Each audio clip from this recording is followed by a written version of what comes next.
The sun is blinding. The sand beneath your bare feet is the color of crushed pearls. Listen to the sound of the ocean, the gentle, rhythmic crashing of crystal-clear turquoise waves against the private shoreline of an island that does not officially exist on any public map. You are sitting on a teakwood chair on the terrace of a $20 million villa. The air smells of sea salt, rare orchids, and absolute, undisturbed isolation. You are holding a glass of iced water. Your hand is trembling. You raise your other hand to your face. You touch your own cheekbones. You trace the line of your jaw. It feels completely foreign. The skin is yours, but the bone structure beneath it is not. 3 months ago, in a sterile underground clinic in Zurich, a surgeon spent 12 hours breaking your facial bones and restructuring them. But you look down at the table. There is a passport.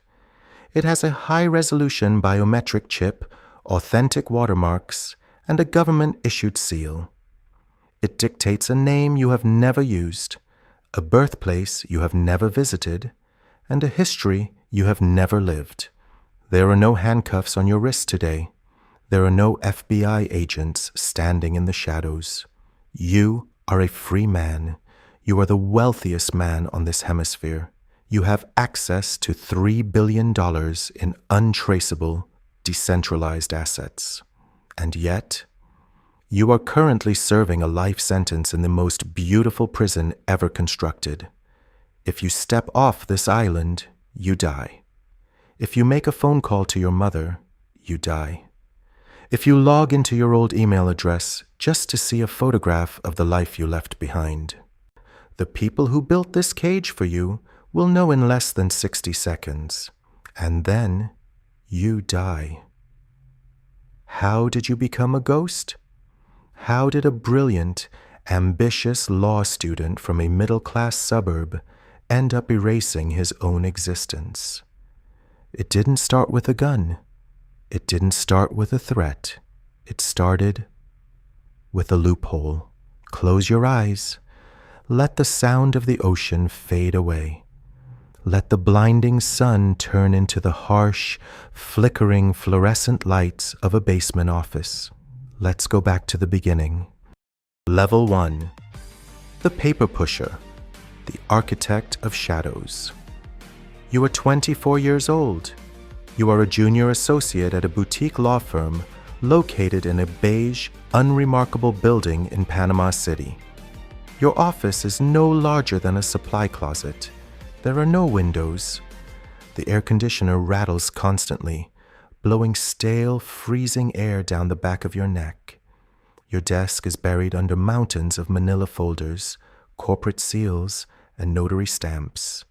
You are the bottom feeder in the global offshore tax industry. You are a factory worker, but instead of assembling cars, you assemble secrets. Your job is mind-numbing, but the implications are staggering. You create shell companies, hundreds of them every single week.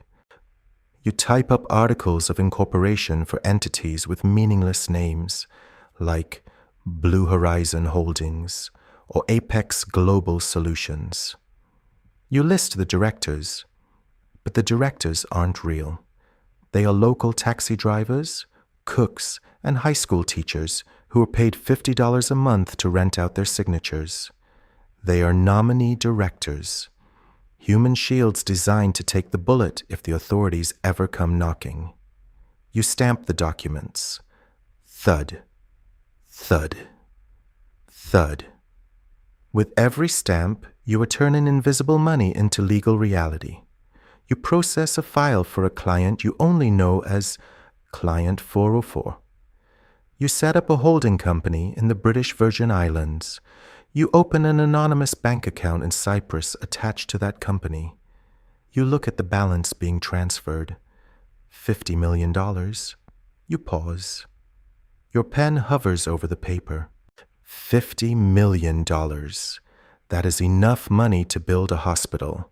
That is enough money to feed a city. and you just made it vanish from the tax grid of a sovereign nation with 3 signatures and a rubber stamp. You feel a strange, cold thrill run down your spine. It isn't guilt. It is power. You are a 24-year-old kid in a basement, and you are quietly starving the governments of the world. The partner of the firm walks in. He looks at your stack of completed files. He doesn't smile. He just hands you an envelope.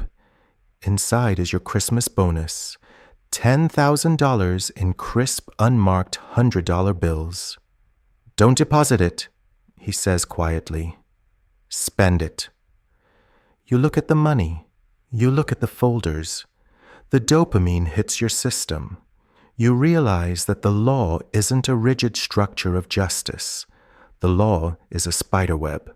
It only catches the small flies, the big bugs, the ones with the right lawyers. Tear right through it. You are no longer a student. You are a spider. Welcome to level 2. The concierge, the wealth manager. The basement is a distant memory. You are 28 now. You wear a custom-tailored suit woven from vicuña wool. You wear a Patek Philippe watch that costs more than the house you grew up in. You don't sit behind a desk anymore. You travel. You fly first class to Geneva, to Dubai, to Monaco. You stay in suites that cost $5,000 a night. Your job is no longer to stamp papers. Your job is to look into the eyes of the monsters and smile. You are the face of the operation. You are the one who meets the clients. You are sitting in a private, soundproof dining room in a 5-star hotel in London. Across the table from you is a man in his 60s. He is the Minister of Defense for a developing nation. His country is currently experiencing a famine. Millions of his own people are starving in the streets. He is casually eating a plate of Wagyu beef.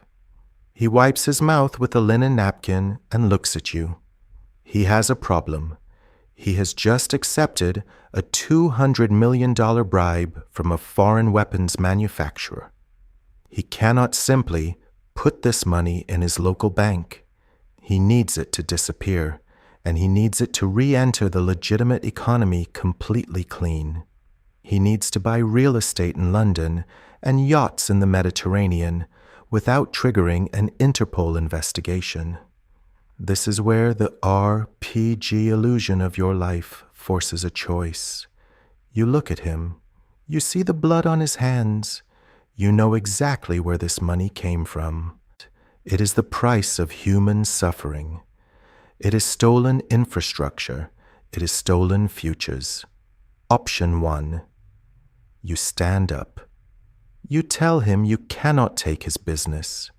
You walk out of the hotel. You report him to the International Anti-Corruption Bureau, and you sleep with a clean conscience. Option 2. You pour him another glass of vintage Bordeaux. You look at the reflection of your own eyes in your wine glass. They are dead. They are completely empty. You smile, a warm, professional, sociopathic smile. "Mr. Minister," you say smoothly, "we will establish an irrevocable trust in the Cook Islands. That trust will own a foundation in Liechtenstein. The foundation will purchase the London real estate through an anonymous LLC registered in Delaware. By the time the money reaches the property, your name will be buried under 5 jurisdictions of absolute banking secrecy. It will be legally impossible to trace it back to you." The minister smiles. He raises his glass. You clink your glass against his. You drink the wine. It tastes like ash. You just facilitated the robbery of an entire nation. Your commission is $2 million. Welcome to the inner circle. The shadow elite. Level 3. The architect. The god of loopholes. You are 32 years old. You are no longer just managing wealth. You are designing the global financial architecture. You are a senior partner in the most secretive offshore firm on the planet. You don't use commercial airlines anymore. You fly exclusively on private jets, avoiding international customs terminals. You don't have a permanent address. You exist in a state of perpetual luxurious motion. Your mind is a supercomputer of tax codes, international treaties, and corporate loopholes. You invent structures that don't even have names yet. You pioneer the EO double Irish with a Dutch sandwich technique. You help massive trillion-dollar tech corporations shift their intellectual property to tax havens, legally dodging tens of billions of dollars in taxes. You are no longer hiding money for warlords. You are hiding money for the institutions that run the world. But check your paranoia meter. Look at the psychological toll of absolute secrecy. At level 1, you slept soundly. At level 3, you suffer from chronic insomnia. Your brain cannot shut off. You are carrying the financial secrets of politicians, celebrities, cartels, and corporations. You are a walking vault. You live in constant, suffocating fear of the digital world. You know that one leaked email, one hacked server, one disgruntled employee with a USB drive could bring down the global economy and send you to a maximum security prison for the rest of your natural life. You don't use smartphones. You use heavily encrypted, air-gapped devices that you destroy every 2 weeks. You have your private residences swept for listening devices every single morning by former Mossad agents. You don't trust your colleagues. You don't trust the women you sleep with. You don't even trust your own reflection. Every time you hear about a journalist investigating offshore accounts, your chest tightens. You remember the Panama Papers. You remember the Paradise Papers. You know what happens to the people who get exposed. They don't just go to jail. Sometimes their cars explode. Sometimes they fall out of tall windows. You are drowning in money. You have bank accounts overflowing with digits, but you are suffocating under the crushing weight of the shadows you have built. And then the inevitable happens. Level 4. The sovereign. The end of the line. You have reached the absolute peak of the mountain. You are not just exploiting the laws anymore. You are writing them. You are sitting in a boardroom in the capital city of a small sovereign island nation. You are sitting across from the Prime Minister. You aren't asking him for a favor. You are dictating terms. You are offering his government a $1 billion infrastructure loan. In exchange, he will pass a law that guarantees absolute, impenetrable corporate secrecy, immune to any foreign subpoenas. You have effectively bought a country. You are a sovereign entity. But a few days later, you receive a highly encrypted message. It is not from a client. It is from the board. The invisible people above you. The people who actually own the world. The message is brief. It contains a single file. You open it. It is a highly classified dossier from an international intelligence coalition. The FBI, Interpol, and European financial police have formed a joint task force. They aren't looking for your clients. They are looking for the common denominator. They are looking for the architect. They are looking for you. They have a witness. A mid-level accountant from your firm has turned informant. The walls are not just closing in. They have already collapsed. Your encrypted phone rings. It is a voice you have only heard twice in your life. The voice is calm. It is polite. It is terrifying. You have become a liability, the voice says. Your face is known. Your methods are compromised. If they arrest you, they can subpoena the master ledgers. The people we represent cannot allow that to happen. You feel the blood drain from your face. The room starts to spin. We are giving you a choice, the voice continues, but because of your loyal service, you get to choose how this ends. Option A. You stay where you are. The police will arrest you tomorrow. However, you will not survive the weekend in pre-trial detention. You will hang yourself in your cell. The guards are already paid. You stop breathing. Option B. The voice says softly. You disappear. Tonight. We have a private jet waiting. We have a surgeon waiting. We have an island waiting. You will transfer all master ledgers to an offline server.